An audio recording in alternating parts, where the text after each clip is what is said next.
షరతులు లేకుండా రైతులందరికీ సంపూర్ణ రుణమాఫీ చేయడంతో పాటు కౌలు రైతులకు ఉపాధి హామీ కూలీలకు రైతు భరోసా కల్పించాలని డిమాండ్ చేస్తూ తాడ్వాయి మండల కేంద్రంలో వ్యవసాయ శాఖ సహకార సంఘ భవనానికి తాళం వేశారు రైతులు. గతంలో పిసిసి అధ్యక్షుడు హోదాలో రేవంత్ రెడ్డి కామారెడ్డి జిల్లాకు వచ్చి కౌలు రైతులకు ఉపాధి హామీ కూలీలకు రైతు భరోసా కల్పిస్తామని చెప్పి వాళ్ళ మాట మార్చడం పట్ల కామారెడ్డి జిల్లా రైతాంగం ఆగ్రహం వ్యక్తం చేసింది. రేవంత్ రెడ్డి సర్కారు రైతులకు కౌలు రైతులకు ఉపాధి హామీ కూలీలకు రైతు భరోసా కల్పించాలని డిమాండ్ చేస్తున్నారు కామారెడ్డి జిల్లా వ్యాప్తంగా రైతులు.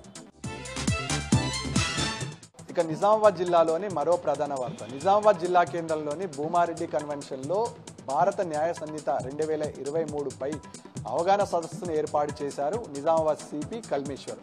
భారత చట్టంలోని అవగాహనపై పవర్ పాయింట్ ప్రజెంటేషన్ చేశారు సిపి.